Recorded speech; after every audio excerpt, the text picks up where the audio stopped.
This is the follow-up to the last video. Now we're going to go in and extract that honey. We're going to keep our fingers crossed and see if I can get some dark honey. I would love that, but I don't know. Sometimes it can be a trick. Sometimes you can see dark comb and it's honey, just light honey and dark comb. Sometimes it's dark honey and dark, and that makes the comb look dark. So let's drop back and let's do a little extracting. Now, can you tell what this is? Some people can't identify what these are. This was actually on the Master Beekeeper test to identify what this is. It's a stick with a nail in the center here, and as you can tell, it has a little pointy thing here. And I made it out of a piece of, look at that, queen cell bar. So how I made it is to fit on these kind of tubs like this when I do my honey extraction. I cut little grooves in them like this. And now it fits nicely in here, as you can see. And that little nail can be adjusted so that I can put my frame on it like that. And then I can start cutting the cappings off of the frame like this. So let's go ahead and give it a try. Now, I want to say this because some of you are watching and you don't know that much about me. I have had all the fancy equipment, automatic uncapping machines, automatic extractors. I've had all of that equipment before when we were just in the honey business. But as we have gotten more into education, well, now I have just started using just smaller amounts of honey. I'm not selling honey anymore, I guess. And so now I'm just using things like this. Works good for backyard beekeeping. And look at that, you just cut the cappings off. Now the question is this going to be a dark honey or a light honey? Is it just the wax that has gotten dark on us? And by the way, you can use a little scratcher like this. Comes in real handy to scratch open the cells. What bees do is they cap over the honey cells that are ripened or dried out just right, about 18%. And they cap it over so it doesn't get any more moisture in it. Trying to get as close as I can and open up those caps. Be careful not to cut your fingers. These knives are really sharp. Yes, I know about heated knives. I've used heated knives for years. 27 years ago when I started beekeeping, I always used a hot knife to cut the cappings open. But I kind of don't like using them much anymore. This is just much more simple for me if I'm doing a small amount of frames like this. Now that's ready to go into our extractor. But if this is your first time to extract, then you know you have to have an equal amount of frames in the extractor. In this case, it's a 2-frame extractor, so I can put 1 frame in, but I need 2 frames, so we have to uncap another one. Now, I'm not sure if we're going to be fooled by this color of wax and that the honey is not that dark, because as it appears here under the lights of the camera, it doesn't look real dark. Could this be that the wax cappings are darker and just saturated with honey and coming across as dark because that honey doesn't look that dark at all? But we're going to find out. We're going to go ahead and go through the process of uncapping 2 frames, and then we'll put them in the extractor, spin them, and then right in just a second, we'll see what color this is. Now, in a future live stream, we will be giving away a jar of this honey from our own apiary.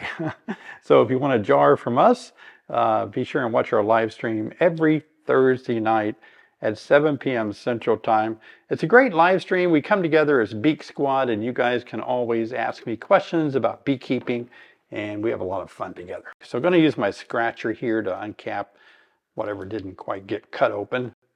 Look at that, that works pretty slick, doesn't it? All right, this frame's ready for the extractor. Now you want to put the heads, or you want to put the top bars opposite of each other. And that just helps with the balance a lot more. It's always important to put the little tops on your extractor because in this case, it helps keep all of the honey that's kind of in the air from coming up and making everything in your room sticky, but it also keeps your fingers out so you don't get hurt.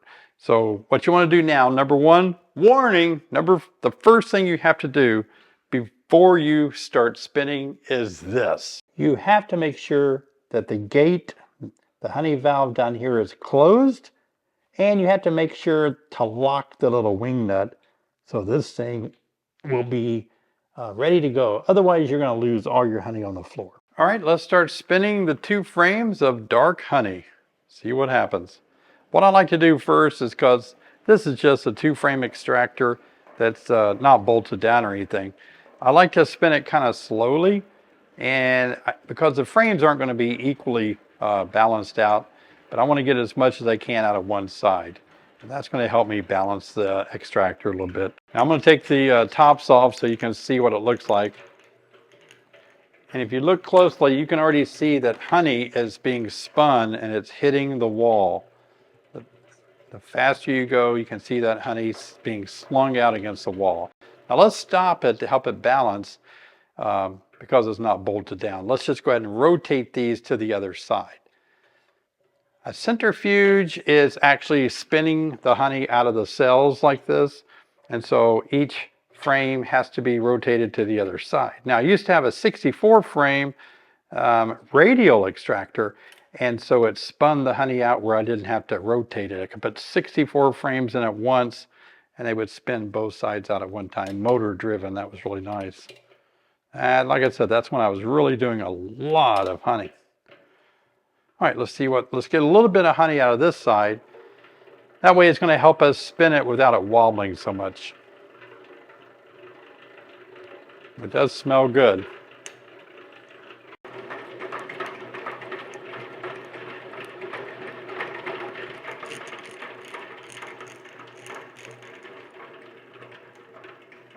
Not wobbling as much because we're getting more of the honey out of one of each side, so it's getting a little bit more balanced naturally. That's what it looks like when it starts to get a lot of the honey out of it. That comb is dark. Doggone it, I think we're going to get some light honey, which I shouldn't complain, but I was just looking forward to some dark honey. I guess it would be easier for me to show you. Look how light this frame is in color. Compared to the other one, look how dark it is. Why can't it's just black, you know? That's why I thought the honey was darker. So I'm going to use a 5-gallon bucket with a honey gate at the bottom that's closed. So I'm going to put it right here.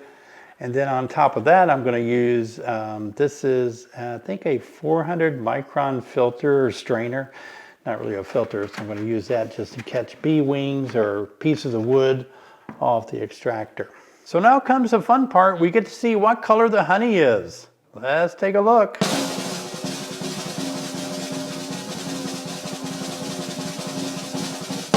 No, it's not dark at all. Wow. We got fooled then. We really got fooled by the color of the comb. That made us think that perhaps the honey itself was dark, but this is pretty light honey actually. That's why you want to use a strainer. There are a lot of cappings that we see that are being shaved off and they got into the honey. So we're straining out things like pieces of wood that we may have accidentally cut into while we were uncapping them, and pieces of wax, of course. It's certainly not as light colored as I see in the spring, but boy, I thought it was going to be buckwheat honey. All right, let's give it a test now by filling up this bottle, see how it goes. Oh boy, isn't that beautiful? Wow. I thought it was a 400 micron strainer, but it's a 200 micron strainer, so it strained it quite a bit. It's got a lot of air bubbles in it because I didn't wait and let it settle down. I wanted to see what color it was. So normally what you do is you let it go through your strainer and fill this bucket up. Then you let it sit about a week, and all these bubbles that you see will rise to the top of the big bucket.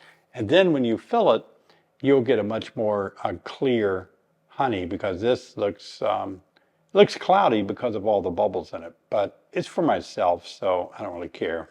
And I wanted to see what it tastes like. I wanted to see what color it was, and I need some. I ran out. I'm not waiting a week. You get the taste sample it by this last drip. Oh yeah, look at that. Well, it tastes exactly the same as all the honey from this apiary. All year long, my honey never changes its flavor. I'm pretty sure it's clover. That's what we have the most around here.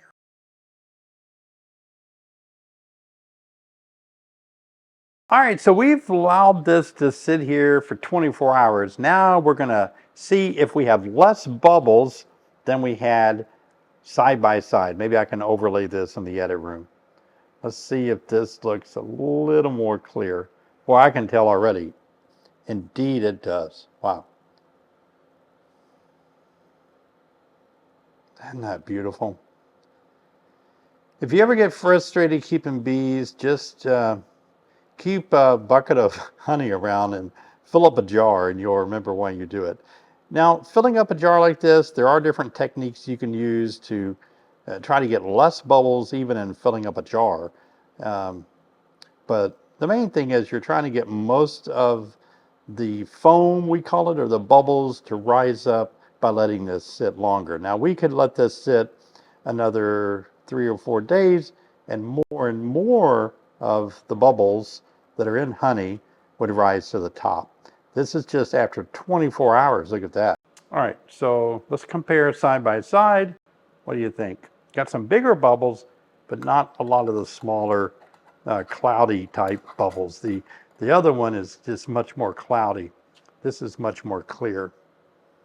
But it will actually clear up in the jar a little bit. So here is my strainer that was sitting on top of the bucket, and look, I'm going to show you the foam down in there. See, this is the actual foam. That's kind of like the tiny bubbles that collects at the top. Everything below it will be pure clear honey. Goes to show that you can never really tell what color honey is going to be by looking at it in the comb. Sometimes it's just the comb is darker and the honey is still a light color. That's a fun little video. Hope you enjoyed it. Join me for my live stream this Thursday at 7 p.m. Central Time. I'll be giving away that jar of honey that we made today to a special winner during our live stream. So be sure and look at the link right here. Join me every Thursday night, 7 p.m. Central Time. You'll be able to ask me questions live. I'll help you in your questions that you might have. Also, if you'd like to see a video of me doing another honey extraction, how to extract honey, here's that video right here. Made a long time ago. You'll see a younger David. I'll see you over there.